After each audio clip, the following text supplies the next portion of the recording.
وَأَمَّا الَّذِينَ سُعِدُوا فَفِي الْجَنَّةِ خَالِدِينَ فِيهَا مَا دَامَتِ السَّمَاوَاتُ وَالْأَرْضُ إِلَّا مَا شَاءَ رَبُّكَ عَطَاءً غَيْرَ مَجْذُوذٍ.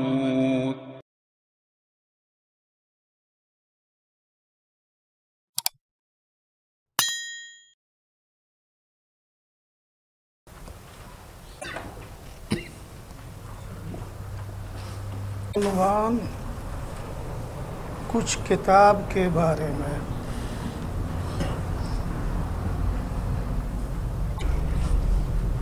یہ ترمذی کے مبادیات کی بالکل آخری بحث ہو رہی ہے۔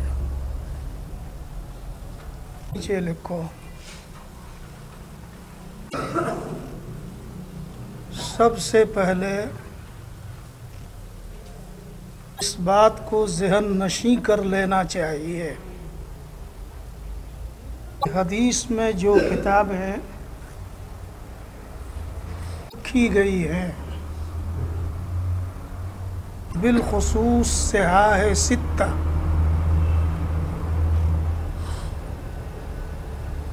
غور کرنا چاہیے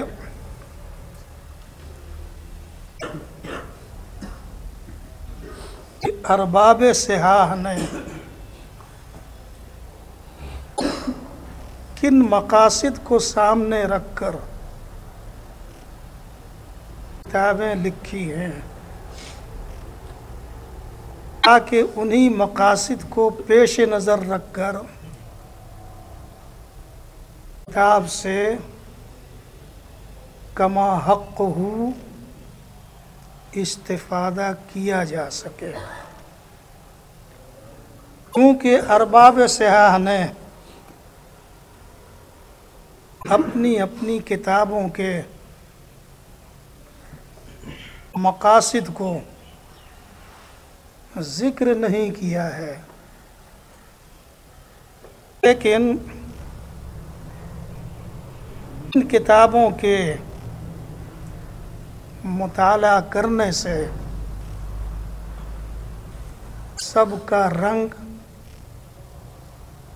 اور سب کا انداز الگ الگ نظر آئے گا۔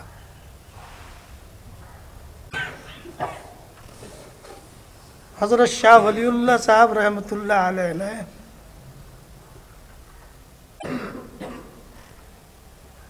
اس پر مفصل کلام کیا ہے۔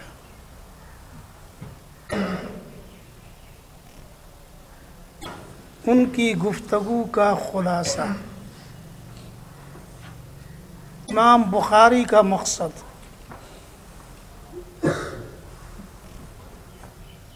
بخاری کے لکھنے سے پہلی بات صحیح اور متصل الاسناد روایتوں کو اکٹھا کر دینا ہے۔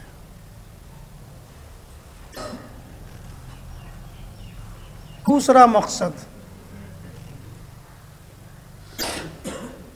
ان روایات سے فقہی مسائل کا استنباط کرنا ہے۔ اس لیے جا بجا تراجم کے اندر مسائل کا استخراج کرتے رہتے ہیں۔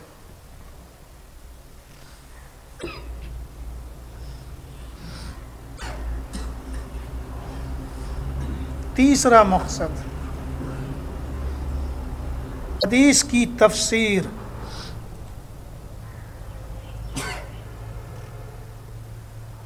اور معانی بیان کرنا ہے۔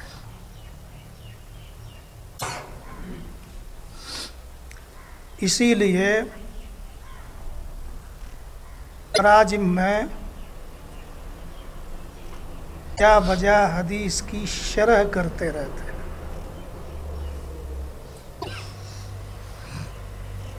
بخاری کے تراجم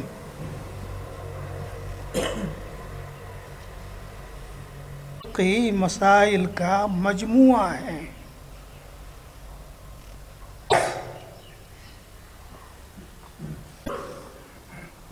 اس لیے اگر کوئی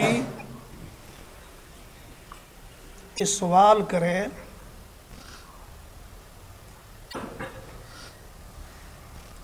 کہ امام بخاری نے فقہ میں کون سی کتاب لکھی ہے، ہم آسانی سے جواب دے سکتے ہیں بخاری کے تراجم ہی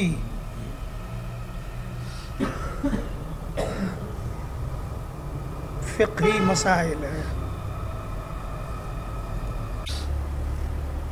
امام بخاری کے اصل یہی 3 مقاصد ہیں۔ اس کے علاوہ بعض ضمنی باتیں بھی آ گئی ہیں لیکن وہ اصل مقصد سے خارج ہے۔ امام مسلم کا مقصد نمبر 1 ان حدیثوں کو جمع کرنا ان حدیثوں کی صحت پر ان کے زمانے کے ائمہ حدیث کا اتفاق تھا۔ جو حدیثیں ان کے زمانے کے ائمہ کے درمیان مختلف ہی تھی، ان کو انہوں نے ذکر نہیں کیا۔ نمبر 2 مسائل کے استنباط کی سہولت کے لیے حدیثوں کو مرتب طریقے پر جمع کیا ہے۔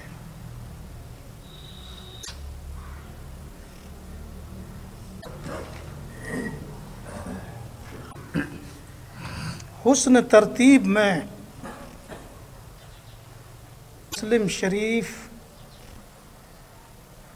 بخاری سے آگے ہے۔ امام مسلم کا مقصد مسائل کا استنباط نہیں ہے،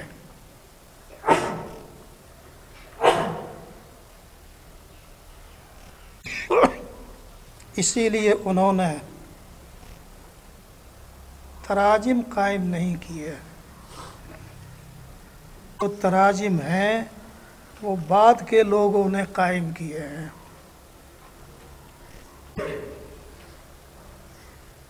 تیسرا مقصد حدیث کے مختلف طریقوں کو ذکر کرنا تاکہ اس کی وجہ سے متن کا اختلاف اور سندوں کا اختلاف اچھی طرح واضح ہو جائے۔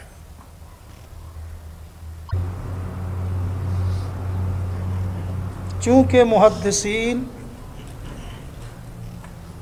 روایت بالمعنی کو جائز سمجھتے تھے، اس لیے ایک ہی مضمون کی روایت الفاظ مختلف آتے ہیں۔ مختلف الفاظ کی روشنی میں شہید کے لیے استنباط کرنا آسان ہوتا ہے۔ امام مسلم کے اصل مقاصد یہی ہیں۔ امام ابو داؤد کا مقصد پہلا مقصد اپنی کتاب میں ان حدیثوں کو ذکر کرنا جن حدیثوں سے احکام مستنبط ہوتے ہیں۔ فضائل کی حدیث کو ضمنی طور پر ذکر کرتے ہیں۔ دوسرا مقصد، اپنی کتاب میں صحیح،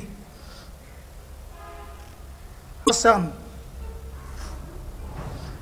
اور ایسی ضعیف روایت تک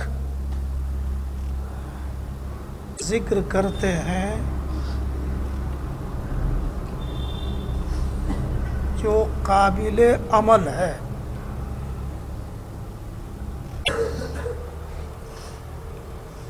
جو ناقابل عمل ہے ان کو ذکر نہیں کرتے۔ جہاں کہیں ناقابل عمل روایت آ گئی ہے وہاں قال ابو داؤد کہہ کر اس کی نکارت بیان کر دیتے ہیں۔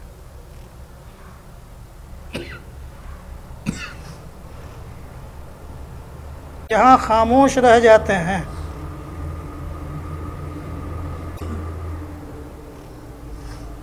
سمجھ لینا چاہیے قابل عمل ہے۔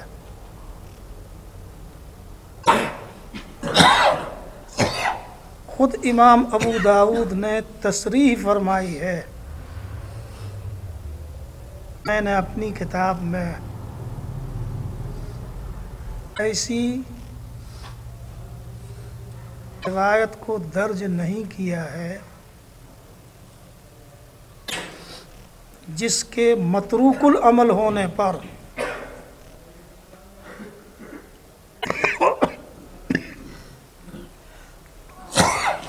ائمہ کا اتفاق ہو۔ میری کتاب میں جو روایت درج ہے امت میں کسی نہ کسی کا اس پر عمل رہا ہے۔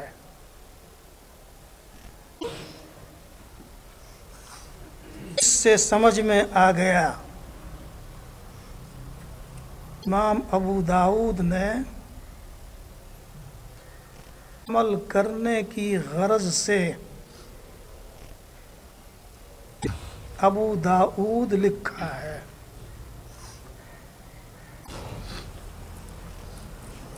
امام نسائی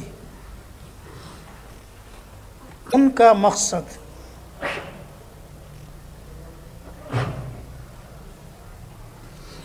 صحیح مرفوع متصل حدیثوں کو جمع کرنا۔ انہوں نے خود تصریح کی ہے، میں نے اپنی کتاب مجتبیٰ میں صرف صحیح روایت ہی کو درج کیا ہے، اور چونکہ ان کی جانچ اور پرکھ بڑی سخت ہے اس لیے بعض جگہ تشدد بھی کیا ہے۔ دوسرا مقصد،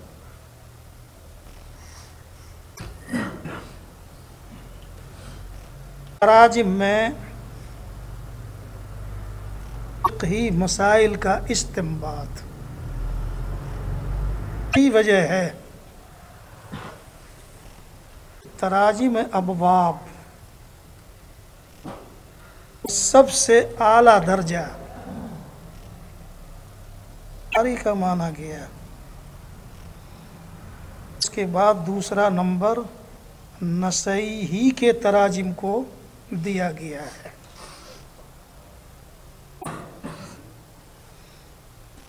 نسائی کے تراجم بھی بڑے دقیق ہیں،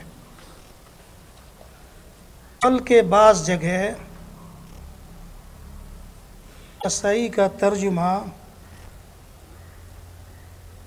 بہو قاری کا ترجمہ ہے۔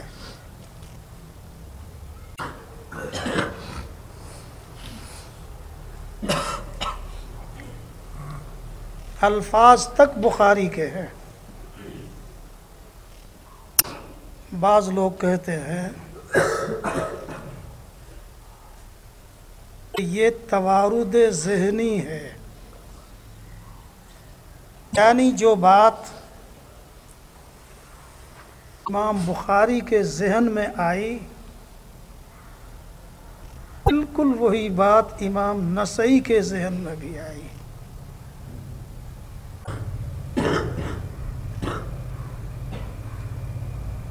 لیکن یہ بات ذرا عقل سے بعید معلوم ہوتی ہے۔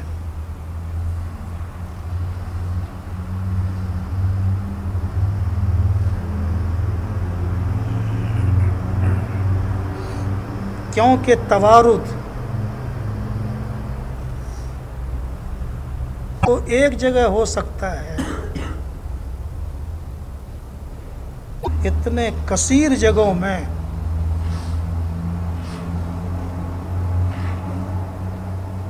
توارد سمجھ سے باہر ہے۔ اس لیے بہتر تعویل یہ ہے، بہت سے تراجم امام نسائی نے بخاری کے تراجم کو نقل کر دیا ہے، کیونکہ امام نسائی امام بخاری کے شاگرد بھی ہیں۔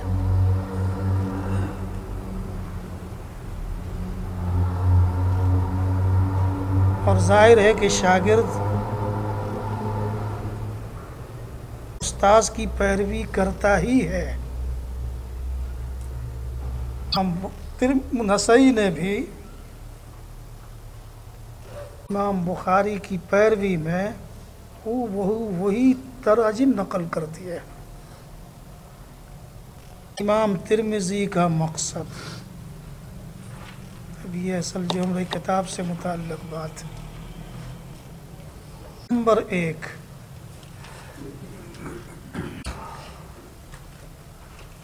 ایک مقصد وہی ہے تو بخاری مسلم کا ہے،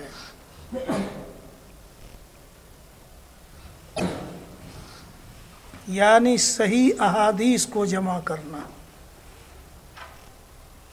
امام ترمذی کے مقصد میں وہ بھی داخل ہے۔ امام ابو داؤد کا مقصد ہے، یعنی فقہی مسائل کے احادیث کو جمع کرنا۔ امام ترمذی نے اپنے پیش نظر حضرات شیخین اور امام ابو داؤد کا مقصد رکھا۔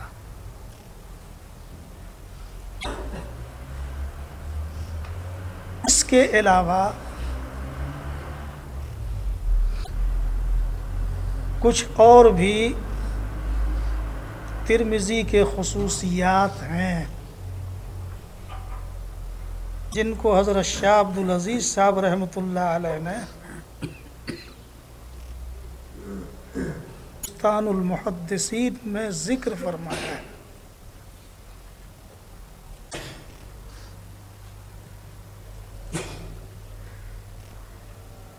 شاہ صاحب فرماتے ہیں ترمذی کے 6 خصوصیات۔ نمبر 1،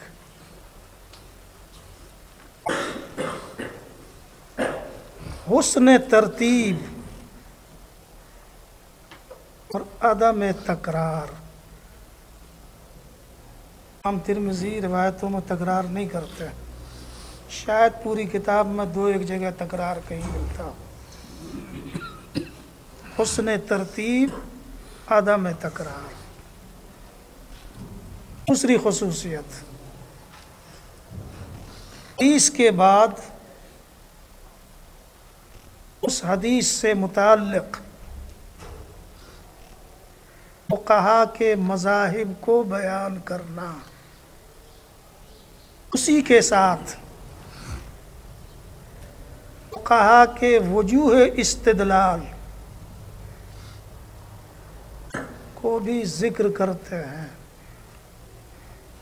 اور راجح مذہب کی وجہ ترجیح بھی بیان کرتے ہیں، ساتھ ساتھ مخالف کے دلائل بھی ذکر کرتے ہیں۔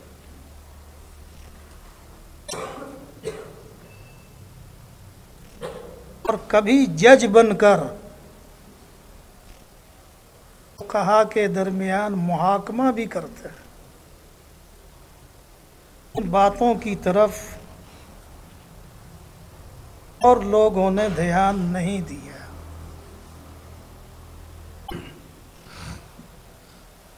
انہی باتوں کی وجہ سے ترمذی کی افادیت ہماری مسلم سے بھی بڑھ جاتی ہے۔ اسی وجہ سے درس نظامی میں ترمذی کو بڑی اہمیت دی گئی۔ تیسرا مقصد، حدیث ذکر کر کے اس کی حیثیت بتا دینا کہ حدیث صحیح ہے یا حسن یا غریب۔ یہ بات بھی کسی اور کتاب میں نہیں ملتی۔ اس لحاظ سے بھی اس کا فائدہ بڑھ جاتا ہے۔ بعض حضرات نے تو یہاں تک کہہ دیا ہے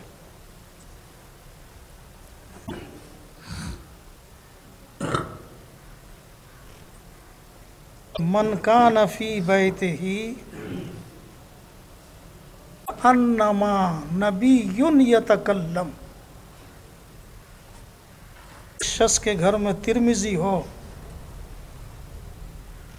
یا ان کے گھر میں بولنے والا نبی موجود ہے۔ اس کا مقصد بھی کثیر فائدہ ہے، بہت ہی خصوصیت۔ راویوں کے نام اور ان کے القاب، کنیت کو ذکر کرنا۔ ابھی ایسا ہوتا ہے سند میں راوی کا نام ہوتا ہے،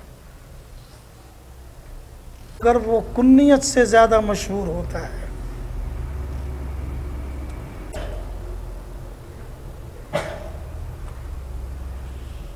اور کبھی سند میں کنیت ہوتی ہے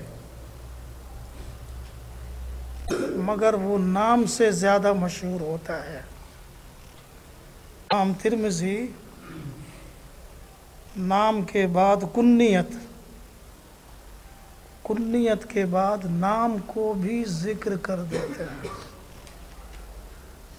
اس سے انجان آدمی کو راوی ہونے کا دھوکہ نہیں ہوتا ہے۔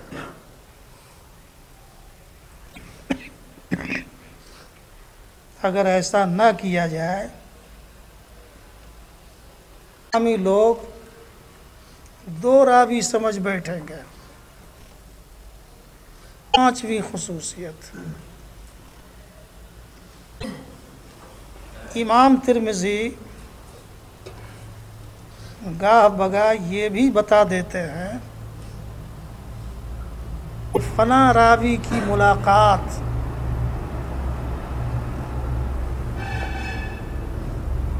حضور صلی اللہ علیہ وسلم سے ہے یا نہیں۔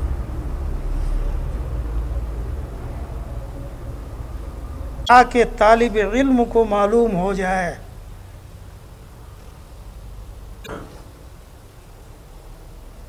کہ روایت مرسل ہے یا مسند، سند اس کی سب کے سب ہے یا کوئی سند اس میں چھوٹ گئی ہے۔ چھٹی خصوصیت،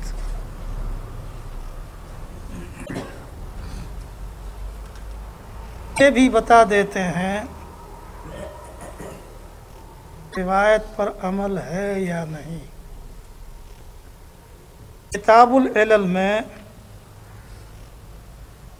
امام ترمذی نے تصریح کی ہے،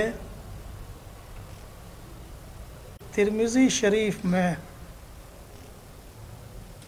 اتنی حدیثیں میں نے درج کی ہیں آئے 2 کے، باقی تمام روایتیں معمول بہا ہیں۔ ان 2 روایت پر امت کے کسی فرد کا عمل نہیں ہے۔ ان میں پہلی روایت عبداللہ ابن عباس رضی اللہ عنہ کی ہے۔ اس کا مضمون یہ ہے، حضور صلی اللہ علیہ وسلم نے مدینہ طیبہ میں بلا خوف بلا بارش کے جمع بین الصلاتین کیا، حالانکہ بلا عذر کے جمع بین الصلاتین کے جمہور قائل نہیں ہے۔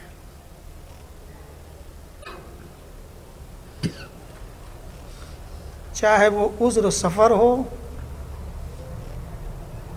یا دشمن کا خوف ہو یا بارش ہو یا مرض ہو۔ اس روایت میں ان آزار میں کوئی عذر نہیں۔ مدینہ طیبہ میں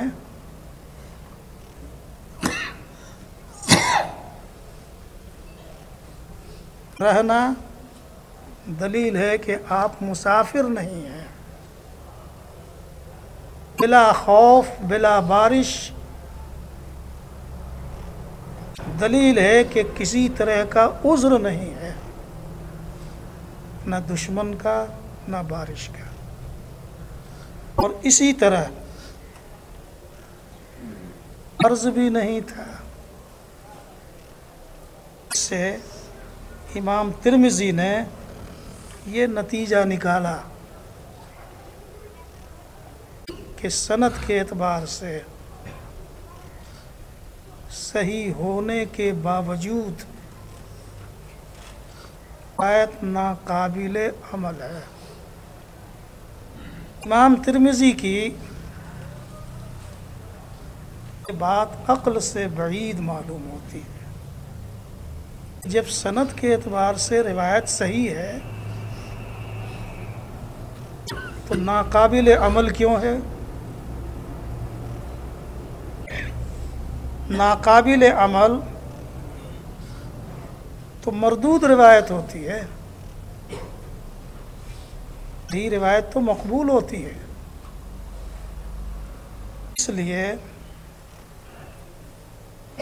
ہم احناف امام ترمذی کو جواب دے سکتے ہیں کہ آپ نے اس روایت کو ناقابل عمل اس لیے سمجھا کہ آپ نے جمع سے جمع حقیقی مراد لیا۔ اگر جمع سوری مراد لیا جائے، یعنی ہر نماز کو اپنے اپنے وقت میں پڑھنا، صرف پہلی نماز کو اتنے اخیر وقت میں پڑھا جائے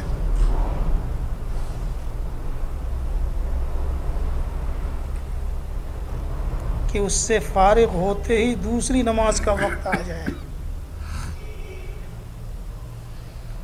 لہذا لگے ہاتھ وہ دوسری نماز بھی پڑھ لیا جائے۔ نماز تو دونوں اپنے اپنے وقت پر ہو رہی ہے، لیکن صورتاً جمع والی شکل پائی جاتی ہے۔ ہم ابو حنیفہ عبداللہ ابن عباس کی اس روایت کو جمع سوری پر محمول کر کے قابل عمل قرار دیتے ہیں۔ دوسری روایت اس کو امام ترمذی نے ناقابل عمل قرار دیا ہے۔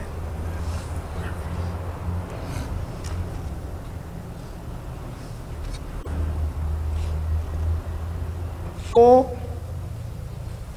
کتاب الحدود کی روایت کہ اگر شرابی چوتھی بار پکڑا جائے تو اس کو قتل کر دیا جائے گا۔ ہم ترمذی فرماتے ہیں چوتھی بار شرابی قرب خمر کے جرم میں پکڑا جائے، امت میں اس کے قتل کا کوئی قائل نہیں ہے، اس صورت میں بھی اس کو کوڑے ہی لگائے جائیں گے۔ یہ روایت بھی صحیح ہونے کے باوجود متروک العمل ہے۔ احناف جواب دیتے ہیں یہ روایت بھی قابل عمل ہے۔ جب صحیح ہے متروک ہونے کی کوئی وجہ نہیں۔ البتہ ہم چوتھی مرتبہ قتل کو چوتھی مرتبہ میں قتل کو حد پر محمول نہیں کرتے ہیں، بلکہ اس کو سیاست اور تعزیر پر محمول کرتے ہیں۔ تعزیر سیاست کے علاوہ ہے، یہ حد کے علاوہ ہے۔ تعزیر کا مقصد ہوتا ہے انتظام کو باقی رکھنے کے لیے امیر وقت اپنی طرف سے کوئی مناسب سزا تجویز کرنا چاہے تو حد کے علاوہ وہ سزا تجویز کر سکتے ہیں۔ لہذا یہاں بھی اس روایت کو تعزیر پر محمول کر لیا جائے تو روایت قابل عمل ہو جاتی ہے۔ جیسا کہ غیر شادی شدہ اعوذ باللہ زنا کا مرتکب ہو، روایت میں 100 کوڑے کے ساتھ سال بھر کے لیے جلا وطنی کا بھی حکم دیا گیا ہے۔ حالانکہ قرآن کے اندر صرف کوڑے کا ذکر ہے، شہر بدر کرنے کا ذکر نہیں۔ یہاں بھی احناف یہی کہتے ہیں کہ 1 سال کے لیے شہر بدر کرنا حدن نہیں ہے، تعزیرن ہے، کہ امام مناسب سمجھے تو اپنی ثواب دید سے کر سکتا ہے۔ یہ 6 خصوصیات ترمذی کے شاہ عبدالعزیز صاحب رحمۃ اللہ علیہ نے ذکر کیا ہے۔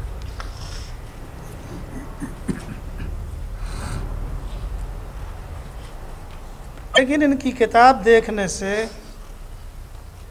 کچھ اور خصوصیات بھی معلوم ہوتے ہیں۔ 7ویں خصوصیت رفع تعارض احادیث، یعنی جہاں حدیثوں میں تعارض ہو امام ترمذی تعارض کو دفع بھی کرتے ہیں، یہ بھی ایک خصوصیت ہے ترمذی کی۔ 8واں نمبر، حدیث ذکر کرنے کے بعد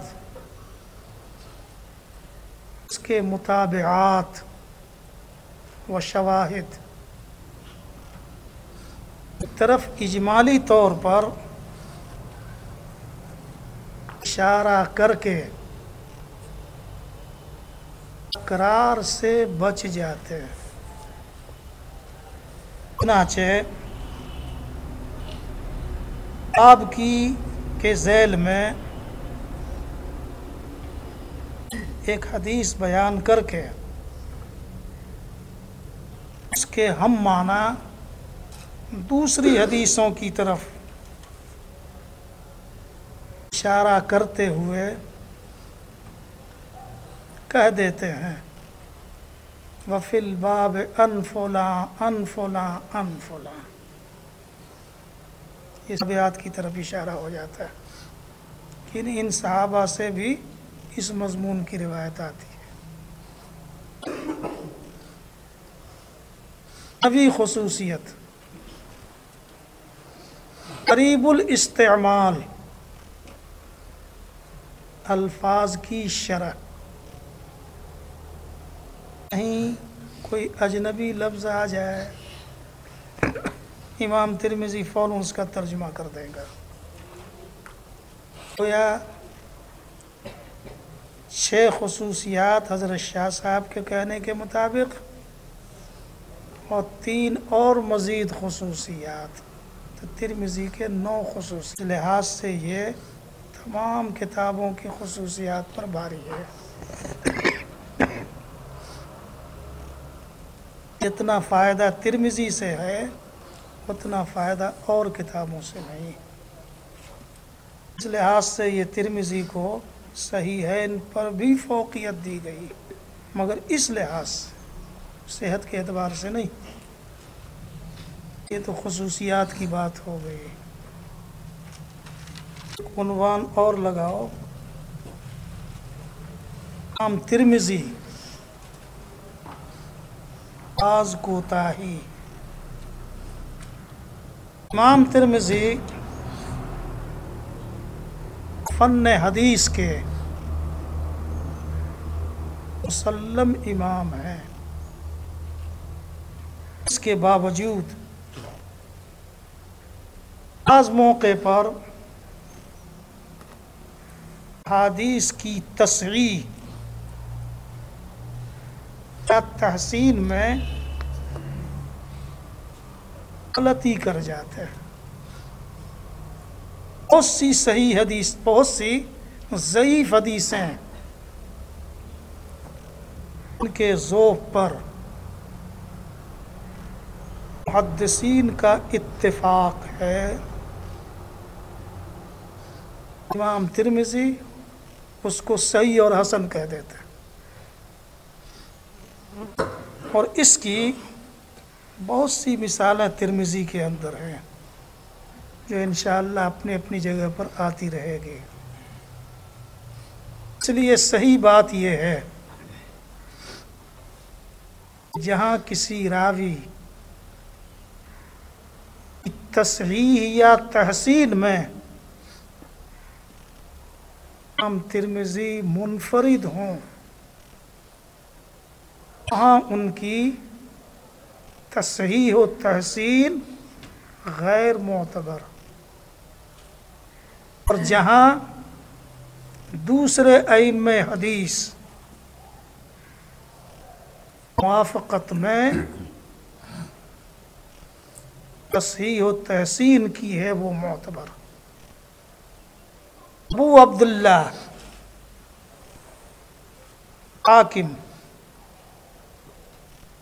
اس طرح تصحیح و تحسین میں کیلے ہیں، اسی طرح سے بعض مقامات پر امام ترمذی کا بھی یہی حال ہے، مگر دونوں کا پلہ برابر نہیں ہے۔ تخریج احادیث ہدایہ میں کہ حاکم کی تصحیح ترمذی اور دارقطنی کی تصحیح سے کم تر ہے، وہ سب سے کم درجہ حاکم کا ہوا، اور بعض نے برابر بھی بتایا ہے۔ البتہ ابن خزیمہ اور ابن حبان کی تصحیح کو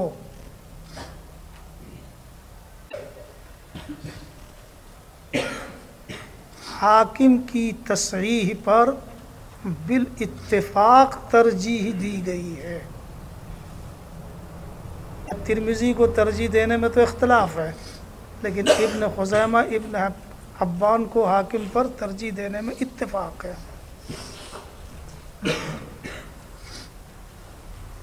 لہذا صحیحین کی تصحیح کو حاکم کی تصحیح پر درجہ اولا فوقیت ہوگی۔ یہ بھی ایک بڑی کارآمد اور مفید بحث ہے، اس میں صحاح ستہ کے درمیان اچھی طرح سے موازنہ ہو جاتا ہے، کس کا کیا درجہ ہے، کس کا کیا مقام ہے۔ ایک چیز اصطلاح ہے اصول حدیث سے متعلق، محدث، حافظ، حجت،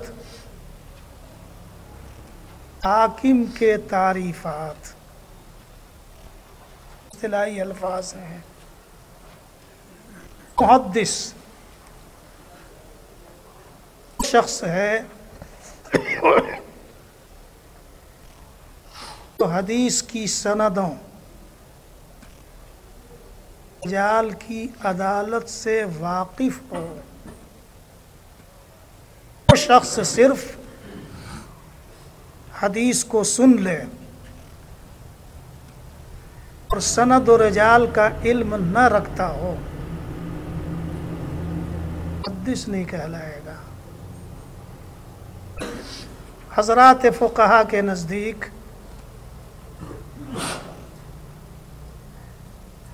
محدث وہ کہلاتا ہے